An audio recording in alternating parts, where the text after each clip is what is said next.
Olá, gente querida! Hoje é dia 2 de novembro, comemoração de todos os fiéis defuntos. Nós somos convidados no dia de hoje a refletir sobre o mistério da vida, mas também sobre o mistério da morte. E o texto que a liturgia nos oferece é de Lucas, capítulo 12, versículos 35 a 40. Naquele tempo disse Jesus a seus discípulos: que vossos rins estejam cingidos e as lâmpadas acesas. Sede como homens que estão esperando o seu Senhor voltar de uma festa de casamento, para lhe abrir imediatamente a porta, logo que ele chegar e bater. Felizes os empregados que o Senhor encontrar acordados quando chegar. Em verdade, eu vos digo, ele mesmo vai cingir-se, fazê-los sentar-se à mesa e, passando, os servirá.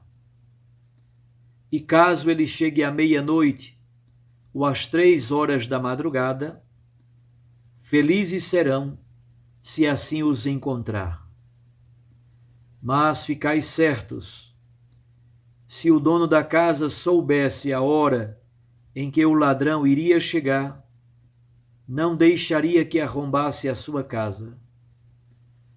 Vós também ficai preparados, porque o Filho do Homem vai chegar na hora em que menos o esperardes.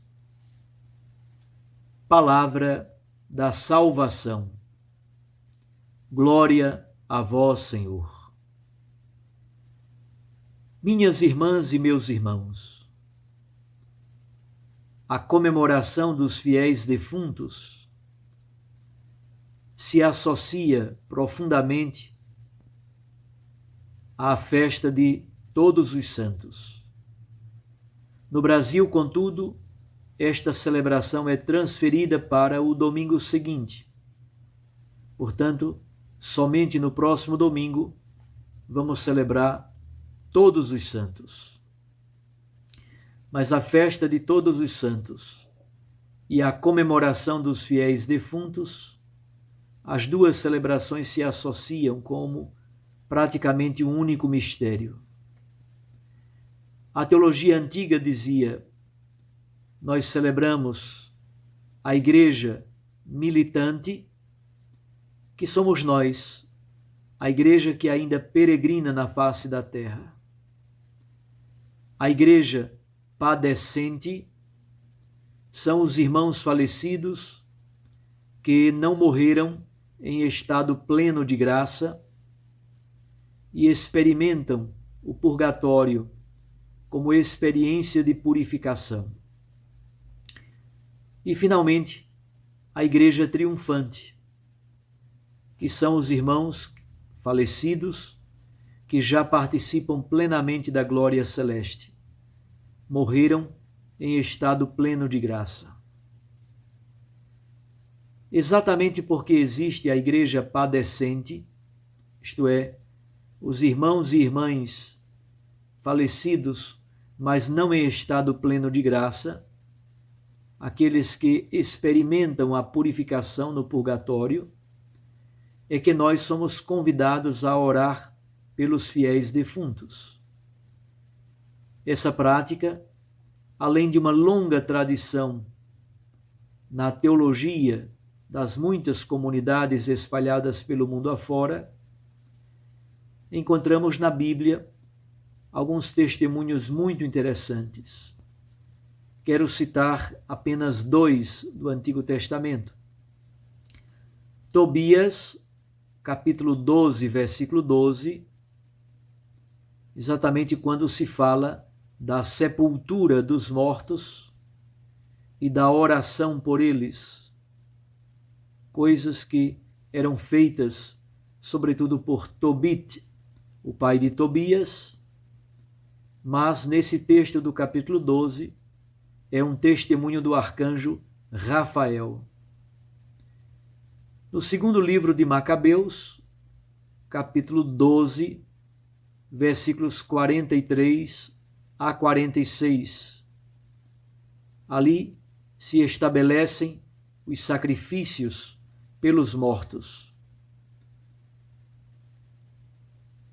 O teólogo Tertuliano, um grande teólogo cristão dos primeiros séculos, um padre da igreja, pede exatamente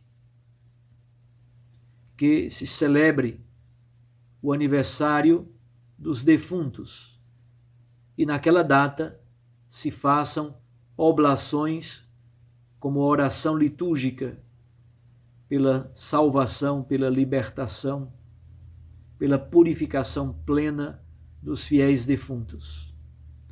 Esse é um testemunho bonito de Tertuliano. Não vamos entrar no mérito da autoridade teológica de Tertuliano, mas é bonito que ele resgate exatamente esse testemunho. Santo Efrem, que é do século IV, ele pede à comunidade cristã que, depois de sua morte, se recordem dele no 30º dia do seu falecimento e se mande celebrar a Eucaristia em sufrágio por ele no 30º dia. No século V, aparece a ideia de um dia no ano para se fazer a memória e para se rezar pelos fiéis defuntos, pelos mortos. A data mesma do dia 2 de novembro só foi estabelecida no século XIII depois de Cristo, exatamente para demarcar este dia de memória e de oração pelos fiéis defuntos. É muito interessante refletir sobre a vida dos fiéis em Cristo, que, embora tenham uma opção fundamental por Cristo e pelo seu Evangelho, isto é, a sua vida toda é direcionada para Cristo, são pessoas de Deus, pessoas que amam o Senhor, que buscam viver de acordo com a palavra de Deus, mas alguns destes irmãos e irmãs não morreram em estado pleno de graça. Por isso, é importante orar por estes irmãos que, embora sejam de Cristo, não morreram em estado pleno de graça. A experiência do purgatório é exatamente esta experiência da purificação. O purgatório, na verdade, é a antessala do céu. E, fundamentalmente, nós somos convidados a associar o mistério da morte de um cristão ao mistério fundamental da nossa fé, o mistério pascal. Na liturgia de hoje, na segunda leitura, encontramos aquele texto belíssimo de 1 Coríntios capítulo 15. Cristo, primícias dos que morreram, participa plenamente da glória do Pai.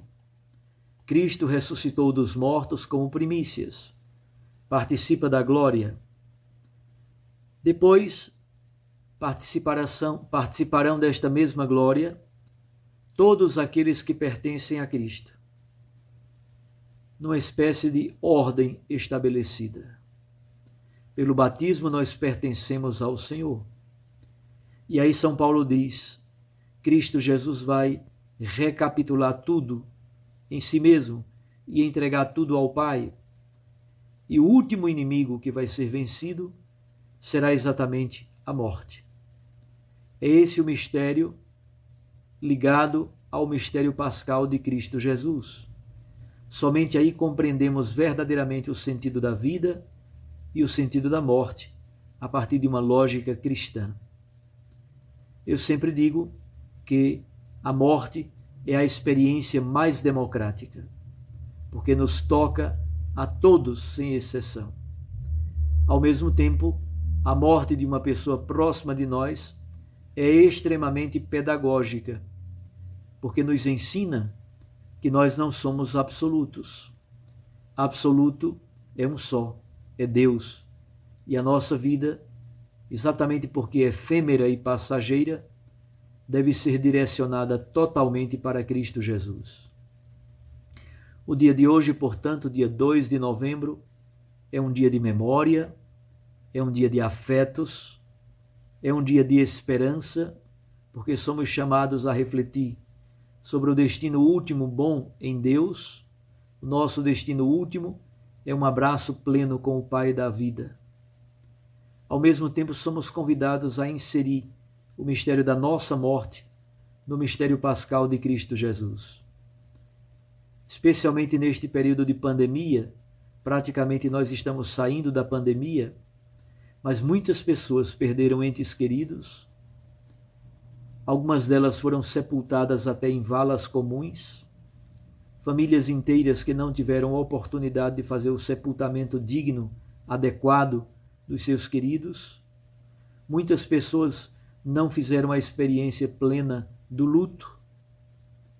E muitos mortos não tiveram possibilidade e acesso aos ritos adequados das exéquias cristãs.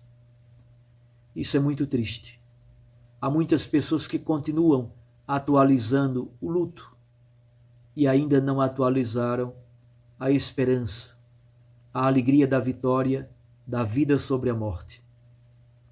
É por isso que no texto de hoje do Evangelho se fala da parousia, da vinda gloriosa de Cristo Jesus. E qual é a grande mensagem do texto do Evangelho de hoje? Ficai preparados. Devemos estar prontos e preparados, porque não sabemos o dia ou a hora em que o Senhor vem. É comparado, inclusive, a um ladrão noturno. Por isso, o texto sagrado de Lucas utiliza 3 imagens tão lindas. Devemos estar com os rins cingidos, isto é, de prontidão. Devemos estar com as lâmpadas acesas e devemos ser como empregados que estão despertos, acordados, esperando o retorno do seu Senhor. Numa palavra, ficai preparados. Fiquemos preparados. A morte é também esta experiência de encontro com o limite e a finitude. Mas, em Deus, experimentamos a vida nova e o mistério infinito de um Deus que nos ama, nos deu a vida pela morte redentora do seu Filho Jesus Cristo.